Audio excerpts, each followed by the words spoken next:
Hello students, आप सभी का आपके one of the favourite YouTube channel study inspire पर स्वागत है। जैसा कि आप थंबनेल में देख चुके हैं कि आज हम क्लास 10th एनसीईआरटी मैथमेटिक्स के चैप्टर 8 की एक्सरसाइज 8.1 के कुछ क्वेश्चन सॉल्व करेंगे। कौन सी एक्सरसाइज के? 8.1 के। ठीक है, क्वेश्चन नंबर 5 तक अपन प्रीवियस वीडियो के अंदर सॉल्व कर चुके हैं, तो आज अपन क्वेश्चन नंबर 6 से स्टार्ट करेंगे। तो ध्यान देना, क्वेश्चन नंबर 6 में अपन को दिया है कि एंगल ए और एंगल बी दोनों के दोनों एक्यूट एंगल है। एक्यूट एंगल का मतलब क्या हो गया? निम्न कोण है। अब ध्यान देना, निम्न कोण का मतलब क्या हो गया? 90 डिग्री से छोटे एंगल है। अब ध्यान दो, ए और बी में दोनों को 90 डिग्री के ऊपर, मतलब जैसे यहाँ पर ध्यान देना 90 डिग्री देखो यहाँ पर होने वाला है इस ट्राइंगल के अंदर, तो मैं यहाँ पर ए और बी को नहीं रख सकता, तो मैं यहाँ पर अब क्या रखूंगा? सी रखूंगा। अब ए और बी को अपनी मर्जी से अपन ए को यहां पर रख लो, बी को यहां पर रख लो, या फिर ए को यहां पर और बी को यहां पर, इससे कोई मैटर नहीं होगा। अब देखो ये 90 डिग्री का एंगल है, तो इसके सामने की साइड क्या होगी? हाइपोटेनियस होगी, एच होगी। ठीक है, अब ध्यान देना यहां पर, सही से ध्यान देना। देखो अपन को ये चीज भी गिवन है कि कोस ए बराबर कोस बी है। कोस ए बराबर क्या है? Cos B. और अपन को प्रूव करना है कि angle A is equals to angle B. तो अब सबसे पहले अपन कोस ए की वैल्यू निकालते हैं। तो ध्यान देना, क्वेश्चन नंबर 6 के लिए कोस ए क्या होगा? सही से ध्यान देना, कोस ए का फॉर्मूला होगा अपने पास में आधार बट्टे कर्ण।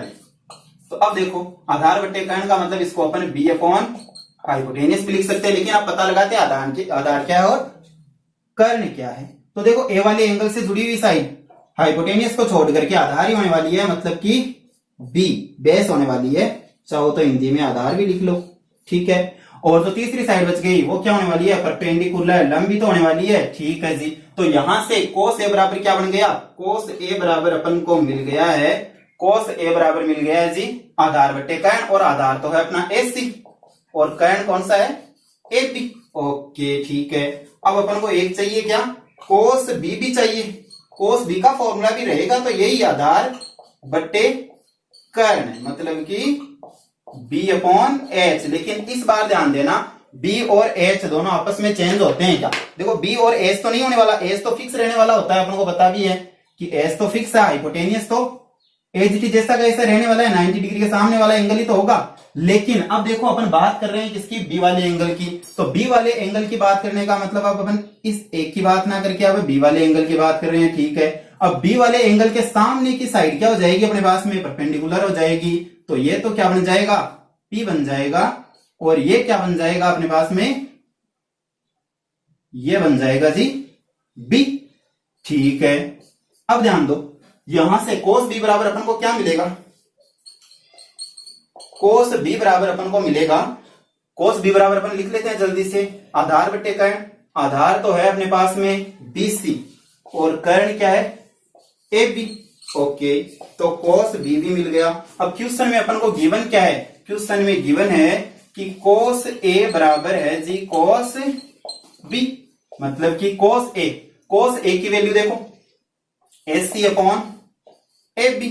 ठीक है, कोस बी की वैल्यू देखो BC अपॉन AB। AB से AB कैंसिल आउट हो गया, तो AC बराबर क्या मिल गया? BC मिल गया। अब ध्यान देना, AC अपन को दिख रहा है क्या? ये रहा जी, और BC दिख रहा है क्या? ये रहा। ठीक है, अब देखो यहां से ये प्रूव हो गया अपने पास में कि AC और BC दोनों के दोनों क्या है? इक्वल है। अब अगर दोनों ये साइड इक्वल है, तो इनके अपोजिट एंगल्स भी इक्वल होंगे, मतलब कि इनके सम्मुख कोण भी क्या होंगे? बराबर होंगे। ठीक है, डायग्राम के हिसाब से समझ जाना, डायग्राम के अंदर तो अपने रफ डायग्राम लिया है, तो ये छोटा बड़ा सा दिख सकता है अपन को, बट यहाँ पर ये प्रूव हो रहा है, इसके हिसाब से अपन को काम करना है कि AC इज इक्वल्स टू क्या है? BC है। तो इनके अपोजिट एंगल्स तो देखो, BC का अपोजिट एंगल तो है A, और AC का अपोजिट एंगल कौन सा है? B। तो angle A is equals to, मतलब AC का देखो अपोजिट एंगल कौन सा है? B। तो angle B is equals to angle A हो जाएगा, क्योंकि BC का अपोजिट एंगल है A। या फिर इसको चाहे तो अपन ऐसा भी लिख सकते हैं, angle A is equals to angle B। और यही अपन को क्वेश्चन में प्रूव करना था। ठीक है, तो मेरे ख्याल से ये प्रूव हो गया है कि भाई angle A is equals to angle B। चलो ठीक है, तो अब अपन इसके नेक्स्ट क्वेश्चन नंबर 7 में चलते हैं। तो ध्यान देना, जल्दी से इसको रफ कर लेते हैं। तो क्वेश्चन नंबर 7 में देखो क्या गिवन है अपन को। क्वेश्चन नंबर 7 में अपन को एक तो कोट थीटा की वैल्यू दे दी है, और cot theta is equals to अपन को दिया है 7/2 8। ओके ठीक है। और फिर अपन को बोला है कि इवेल्युएट करना है जी। क्या इवेल्युएट करना है, उस चीज को अपन सही से देखते हैं कि उसके अपन को मान बताना है। ठीक है, तो अब ध्यान देना क्वेश्चन नंबर 7। तो क्वेश्चन नंबर 7 में अपन को cot theta is equals to दिया है 7/8 और इसमें दो पार्ट दिए हैं अपन को। फर्स्ट पार्ट तो दिया है जिसमें तो अपन को वैल्यू निकालनी है 1 plus sine theta into 1 minus sine theta upon 1 plus cos theta into 1 minus cos theta. Okay ठीक है।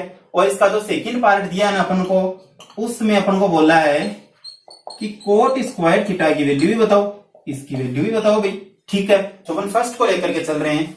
तो ध्यान देना, अपन यहां पर फर्स्ट को प्रूव करते हैं 1 plus sine theta into 1 minus sine theta upon 1 plus cos theta into 1 minus cos theta. Okay, अब देखो यहां पर a प्लस बी और a माइनस बी ये वाले अपन आइडेंटिटी काम में ले लेते हैं। तो a plus B into a minus B, चलो मैं इधर लिख देता हूं a plus B into a minus B, ये क्या होता है अपने पास में a square minus B square होता है। ठीक है, तो उसी के हिसाब से यहां पर क्या बनेगा, देखो a plus B a minus B, तो 1 का square minus sine square theta. और देखो a plus B a minus B मतलब कि a स्क्वायर, तो a किस जगह पर 1 है, तो 1 का square minus cos square theta. Okay, so 1 का स्क्वायर तो 1 ही रहेगा minus sine square theta upon 1 minus cos square theta.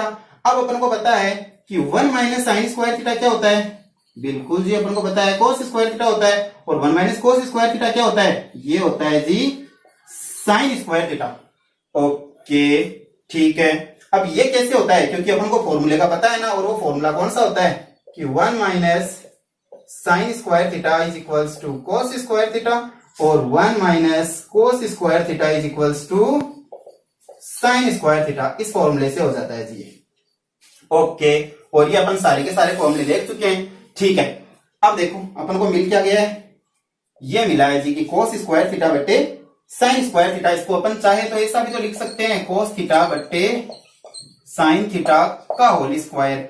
मतलब कि अब ध्यान दो, कोस थीटा बटे साइन थीटा अपने पास में एक फॉर्मूला होता है, और वो फॉर्मूला होता है क्या है, कोस थीटा बटे sine theta is equals to होता है अपने पास में कोट थीटा। ओके जी, तो कोस थीटा बटे साइन थीटा हो गया अपने पास में कोट थीटा, तो कोट थीटा का स्क्वायर बन गया। और कोट थीटा की वैल्यू देखो अपन को स्टार्टिंग में ही दी हुई है कि कोट थीटा की वैल्यू क्या है 7/8 है। तो 7/8 का स्क्वायर क्या हो गया 49 अपॉन 64 हो गया। तो ये फर्स्ट का आंसर हो गया भाई, 7th के फर्स्ट का आंसर हो गया। इसमें देखो अपन ने जब आइडेंटिटी काम में ले ली तो ये क्वेश्चन आराम से हो गया। और चाहे तो इस क्वेश्चन को ट्राइंगल बना करके भी आराम से सोल्व किया जा सकता है। कैसे कि मान लो अपने ट्राइंगल बना लिया, राइट एंगल ट्राइंगल, फिर उससे साइन थीटा की वैल्यू निकाले, कोस थीटा की वैल्यू निकाले, यहाँ पर रखे, फिर मल्टीप्लाई करके सोल्व करे तो भी अपन को ये सेम ही आंसर मिलेगा। बट ये मेथड इजी रहेगा। ओके, चलो अब अपन इसके सेकंड पोर्शन में चलते हैं। देखो सेकंड पोर्शन के अंदर तो ज्यादा कुछ लंबा चौड़ा कोई प्रोसेस है ही नहीं, तो देखना यहां पर अपन इसका सेकंड पोर्शन कर लेते हैं जल्दी से सॉल्व। अब देखो सेकंड पोर्शन के अंदर ध्यान देना, सेकंड पोर्शन में दिया क्या है कि कोट स्क्वायर थीटा की वैल्यू बतानी है। और ये तो अपन को पता ही है कि भाई cot square theta is equal to होगा क्या, कोट थीटा की वैल्यू है क्या रे 7/8 है। बिल्कुल सही है जी, क्योंकि क्वेश्चन में गिवन है। और 7/8 का स्क्वायर तो करना है, तो 49 अपॉन 64 आंसर आ गया जी। और ये कोट स्क्वायर थीटा मिल गया अपन को। ठीक है, और पहले वाले के अंदर भी तो कोट स्क्वायर थीटा तो बना था लास्ट में जाकर के, तो दोनों का सेम ही आंसर रहेगा। ये इसको देखो सोल्व करने पर कोट स्क्वायर थीटा तो बना अपने पास में आगे करके अपन ने यहाँ पर बाहर लिखा था ना कि कोट स्क्वायर थीटा बनाइए, तो दोनों की वैल्यू सेम ही तो रहेगी। ओके, तो इसके दोनों के दोनों जो सब पार्ट है वो सोल्व हो चुके हैं। अब अपन बात करेंगे क्वेश्चन नंबर 8 की। तो उसके लिए जल्दी से इसको क्या कर लेते हैं, पहले रफ कर लेते हैं।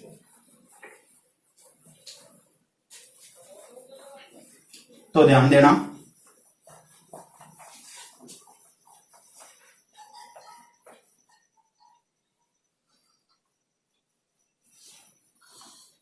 हाँ, तो अब देखो क्वेश्चन नंबर अपन बात कर रहे हैं 8 की। तो क्वेश्चन नंबर 8 में अपन को गिवन है कि 3 cot a is equals to 4 दिया है, और 1 minus 10 square A upon 1 plus 10 square A is equals to prove क्या करना है, प्रूव ये करना है cos square A minus sine square A. Okay, तो अपन को दिया क्या है, दिया ये है कि 3 cot a equals to 4। Okay, तो ये रहा अपना क्वेश्चन नंबर 8। ठीक है, 3 cot a is equals to अपन को 4 दिया है, तो यहां से cot a की वैल्यू निकाल लो सबसे पहले। तो 4/3 मिल गई। ठीक है, अब देखो प्रूव करना क्या है, प्रूव ये करना है कि 1 minus ten square upon 1 plus ten square is equals to cos square A minus sine square. एक बार फिर से अपन क्वेश्चन चेक कर लेते हैं कि यही है क्या, बिल्कुल यही क्वेश्चन है अपना। ठीक है, तो अब देखो इसमें अपन को एक तो टेन ए चाहिए, कॉस ए चाहिए और साइन ए चाहिए प्रूव करने के अंदर। ठीक है जी, तो अब सबसे पहले अपन टेन ए, कॉस ए और साइन ए की वैल्यू निकालते हैं। तो कॉट, ध्यान देना सही से, देखो कोट में तो अपन को दे रखा है, अपन को वैल्यू किस किस की चाहिए, टेन की चाहिए, कॉस की चाहिए और साइन की चाहिए, क्योंकि अपन को वैल्यू यहां पर पुट करके इसको प्रूव करना है कि ये LHS is equal to RHS होगा। तो ध्यान देना, कोट इज इक्वल टू 4/3 दिया है, तो कोट ए का फॉर्मूला क्या होता है भाई, कोट ए होता है B/P, मतलब कि आधार बटे लंब। तो अब ध्यान दो यहां पर ए, तो ए देखो अपने पास में ये रहा, यहां पर अब चेक करना जल्दी से कि एक की अगर अपन बात करें तो ए से जुड़ी हुई साइड है वो क्या हो गई अपने पास, वो हो गई है जी बेस हो गई है। हाइपोटेनियस तो फिक्स रहने वाला है 90 डिग्री के सामने, और एंगल ए के अपोजिट वाली साइड क्या हो गई, परपेंडिकुलर हो गई है। ओके, ठीक है, तो अब देखो cot A is equal to base upon perpendicular, तो आधार तो हो गया 4 और लंब हो गया है 3, तो ये तो है जी 4 और ये क्या है अपने पास में 3। तो सबसे पहले हाइपोटेनियस निकाल लेते हैं। तो अब बात करते हैं अपन पाइथागोरस थ्योरम से। ठीक है, तो समकोण त्रिभुज कौन सा, समकोण त्रिभुज ACB में किससे, पाइथागोरस थ्योरम से। तो पाइथागोरस प्रमेय बोल दो चाहे से, पाइथागोरस प्रमेय से अपन क्या लिखेंगे कि h का square is equals to p का स्क्वायर प्लस b का स्क्वायर। ठीक है, तो h क्या है अपने पास में, h की तो वैल्यू निकालनी है, इसी के लिए तो इतनी महाभारत हो रही है। ठीक है, p क्या है अपने पास में, p है जी 3, तो 3 का स्क्वायर प्लस b क्या है, b अपने पास में है 4, तो 4 का स्क्वायर, तो 3 का स्क्वायर तो होगा 9 और 4 का होगा कितना 16, तो ये हो गया जी h स्क्वायर। और h को भी चाहो तो वैल्यू लिख लो ना, यहाँ पर h है क्या अपने पास में, ab है। ठीक है, तो ये बन गया ab का स्क्वायर, तो ab square is equal to अपन को क्या मिल गया 25 मिल गया, तो ab इज इक्वल टू क्या मिल गया √25 मिल गया। तो ab की वैल्यू अपन को क्या मिल गई है, ab का मतलब क्या हो गया अपना हाइपोटेनियस ही तो है, इसकी वैल्यू अपन को मिल गई है जी 5 प्लस की वो भी। ठीक है, अब सारी की सारी वैल्यू मिल चुकी है अपन को। देखो परपेंडिकुलर अपने पास में है, बेस है, हाइपोटेनियस मिल ही गया। अब अपन बात करते हैं किसकी, सबसे पहले साइन ए की वैल्यू निकाल लेते हैं। तो साइन ए बराबर क्या मिलेगा बोलो, साइन ए का फॉर्मूला होता है अपने पास में लंब बटे कर्ण, मतलब कि P/H। ओके, तो साइन ए बराबर देखो P/H की वैल्यू रख देते हैं ना अपन। तो P क्या है अपने पास में, P तो ये रहा 3। ओके जी, और H क्या अभी सॉल्व किया है 5। ऐसे कैसे cos a की भी वैल्यू निकाल लेते हैं। तो cos a बराबर क्या मिलेगा, cos a बराबर है अपने पास में आधार बट्टे कर्ण, आधार क्या है B/H। ठीक है जी, और B और H, तो देखो B अपने पास में यहाँ पर क्या है 4 है, और H क्या है अपने पास में, H की वैल्यू अपन ने सोल्व कर ली थी ना 5, यहां पर भी लिख लो चाहे से, ये 5 हो गया जी। अब बात करें tan a की, तो tan a का फॉर्मूला क्या होता है, tan a बराबर होता है लंब बटे आधार। ओके, लंब बटे आधार होता है जी, मतलब कि P/B भी लिख सकते हैं। ठीक है, P क्या है यहाँ पर, P तो अपने पास में 3 और B क्या है अपने पास में 4, तो ये तीनों वैल्यू मिल चुकी है जो अपन को यहाँ पर रखनी होगी। अब चलो इसको मैं थोड़ा सा रफ कर लेता हूं, इधर अपन सॉल्व कर लेते हैं इस क्वेश्चन को आगे। तो ध्यान देना, अब इसका LHS वाला पोर्शन लेते हैं अपन। तो LHS वाले पोर्शन को सबसे पहले अपन सॉल्व कर लेते हैं। तो LHS वाले पोर्शन में देखो गिवन क्या है, LHS वाला पोर्शन अपने पास में है क्या, तो LHS इज इक्वल्स टू है 1 minus of ten square upon 1 plus ten square. ठीक है जी, tan a की वैल्यू देखो ये रही 3/4 है, तो कोई दिक्कत वाली बात नहीं है जी, रख दो जी 3/4, इसका स्क्वायर कर दो अपॉन में 1 प्लस, देखो tan a की वैल्यू क्या है, फिर से 3/4 ही तो है, तो 3/4 का स्क्वायर कर दो। ओके, इसको मैं थोड़ा सा आगे सॉल्व कर लेता हूँ यहाँ पर, तो क्या मिलेगा देखो 1 माइनस 9/16 बन जाएगा, और यहाँ पर भी क्या बन जाएगा 1 प्लस 9/16 बन जाएगा, क्योंकि दोनों का स्क्वायर तो कर रहे हैं अपन। ओके, यहाँ से अगर अपन इसका एलसीएम लेते हैं तो एलसीएम लेने पर देखो क्या मिलेगा, एलसीएम लेने पर अपन को मिलेगा ये 16 माइनस 9/16 अपॉन 16 प्लस 9/16, 16 से 16 कैंसिल आउट हो जाएगा जी। तो ऊपर तो देखो 16 में से 9 को सब्ट्रैक्ट कर देंगे तो 7, और अपॉन में क्या मिल गया अपन को, देखो 16 और 9 को ऐड कर दिया तो 25, तो कुल मिलाकर के इसकी वैल्यू क्या मिल गई अपन को 7/25 मिल गई है। ठीक है, अब देखो अपन बात करते हैं आगे। चलो यहां से, चलो मैं इसको थोड़ा सा रफ कर लेता हूं, क्योंकि अपन को देखो साइन ए की वैल्यू चाहिए होगी और कोस ए की वैल्यू चाहिए होगी। मैं इन दोनों वैल्यू को थोड़ा सा साइड में लिख लेता हूं। साइन ए अपन को मिला है 3/5 और कोस ए मिला है 4/5। ओके, अब tan ए की वैल्यू की अभी अपन को जरूरत नहीं पड़ने वाली है। ठीक है, तो ध्यान देना, साइन ए अपन को क्या मिला था, साइन ए मिला है अपन को 3/5 और कोस ए मिला है 4/5।